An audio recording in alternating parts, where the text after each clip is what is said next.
पश्चिम घडण म्हणून हे अंदाज लक्षात यायचा। मुंबईला देखील काय होईल 11ला चांगलं म्हणजे क्लिअर वातावरण होईल, म्हणजे एकदम असा पाऊस एकदम बंद झालेला दिसा आणि उद्याच्याला 9ला देखील कमी होईल, पण 10-11च्या दरम्यान मध्ये चांगला बंद होईल म्हणून हे मुंबईकरांनी अंदाज लक्षात यायचा।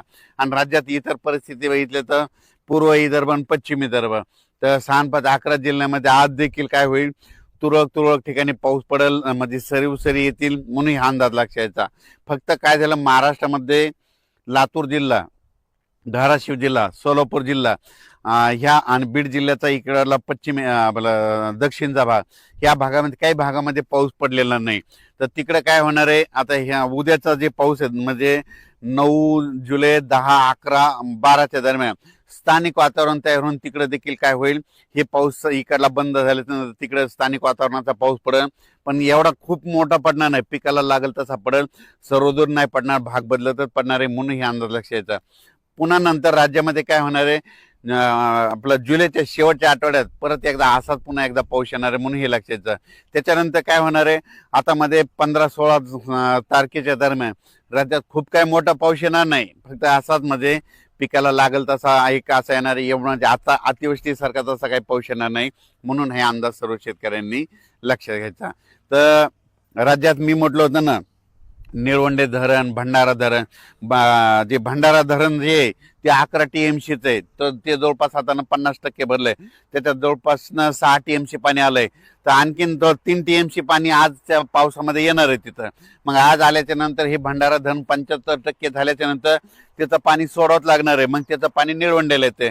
निळवंडे धरण 9 TMCच आहे, निळवंडे आता जवळपास 45% आहे, मग तिकडे देखील पाऊस चालू आहे। आणि मग निळवंडेत पाणी भंडाऱ्यातून आल्याच्या नंतर काय होणार आहे मग ते पाणी देखील काय होणार जायकवाडीकडे गोदावरी नदीकडे सोडवत लागते, कारण की 75% झाल्याच्या नंतर त्याची तेवढं ते कॅपॅसिटी ठरलेलं तेवढं धरण कोरडं ठेवावं लागतं, त्याचं पाणी लगेच गोदावरीत येणार आहे।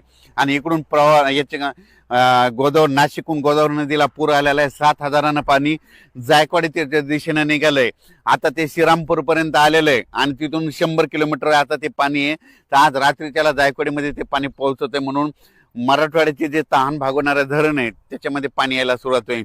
पण आणखीन हे आजचा दिवस जोरात पाऊस पडत असल्यामुळं जायकवाडी देखील धरणामध्ये आवक येणार आहे म्हणून हे लक्षात यायचं। जायकवाडी धरणातल्या जे लाभ क्षेत्र आहे तुम्ही घाबरू नका, आणखीन पाऊस खूप पडणार आहे। आता एक शेवटच्या आठवड्यात येणार, पुन्हा एक परत काय होणार आहे ज्या वर्षी पाऊस मान्सून गोव्यापर्यंत येतो आणि तिथं स्टॉप होतो ना, त्यावर्षी काय होतं पाऊस पूर्वेकडून येतो आणि पूर्वेकडून पाऊस आल्याच्या नंतर काय होतं नंतर परतीच्या पावसामध्ये सगळे धरणं लेवल करतो, म्हणून जायकवाडी धरणात देखील पाणी साठा येणार आहे। म्हणून जायकवाडी क्षेत्रातल्या लाभ क्षेत्राने घाबरून जाऊ नका, कारण की आणखीन परतीच्या पावसामध्ये चांगला पाऊस पडणार आहे।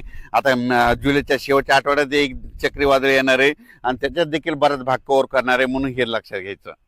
तर त्याच्यानंतर सांगू इच्छितो आज देखील काय होतं ना, फक्त आपल्या महाराष्ट्रामधून एक नंदुरबार जिल्ह्यात पाऊस कमी होता, तर आज नंदुरबार जिल्ह्यात बऱ्याच ठिकाणी पाऊस झालाय आणि रात्रीपर्यंत सगळीकडे दाखल होईल। जळगाव जिल्ह्यातले जे सुटलेले गाव आहेत आज पाऊस सुरू झालाय, त्याच्यामध्ये आज ह्या 2 दिवसामध्ये तिकडला देखील भाग कव्हर होईल। धुळे जिल्ह्यामधले थोडेफार गाव सुटलेले ते देखील आज पावसात कव्हर होते। त्याच्यानंतर इकडे संभाजीनगरकडले, कन्नडकडले इकडलं काही भाग जे थोडाफार राहिलेला आहे त्याच्यामध्ये आजच्या पावसामध्ये चांगला कव्हर होऊन जाईल। संभाजीनगरकडे आज देखील काय होणार आहे दुपारच्या नंतर चांगला जोराचा सरी येणार आहे आणि जिथं पाऊस नाही पडला तिथं पडून जाईल, पेरणी योग्य पाऊस पडणार आहे। संभाजीनगर जिल्ह्याचा आज भाग देखील जे वंचित राहिलेला ते देखील कव्हर होईल।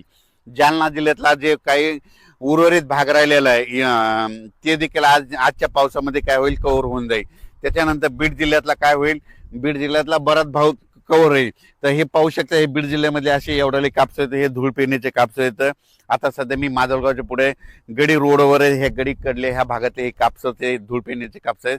पण राज्यात मात्र फक्त 2-3 जिल्हे आहेत, लातूर जिल्हा झालं, धाराशिव जिल्हा आणि सोलापूर जिल्हा, तिकडे पाऊस कमी पडलेला। पण काय होणार आहे आता हे 9 जुलै ते 11 जुलैच्या दरम्यान तिकडे देखील स्थानिक वातावरण तयार होऊन भाग बदलत विखुरलेल्या स्वरूपाचा पाऊस पडेल, पण तिकडे देखील पेरणीयोग्य पाऊस पडेल म्हणून हे लक्षात यायचं।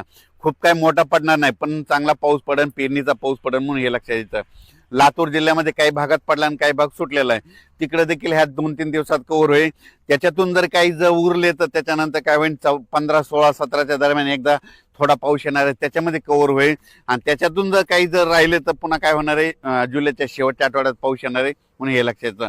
आणि शेतकऱ्याला सांगतो, शेतकऱ्यांना घाबरू नका, ऑगस्टमध्ये देखील असेच 2 मोठे पाऊस पडणार आहेत म्हणून हे देखील लक्षात यायचं. एक पहिल्या आठवड्यात येईल ऑगस्टच्या आणि एक शेवटच्या आठवड्यात येईल, पण सप्टेंबर ऑक्टोबर मध्ये परतीचा पाऊस धुमाकूळ घालणार आहे म्हणून हे देखील सर्व शेतकऱ्यांनी लक्षात यायचं.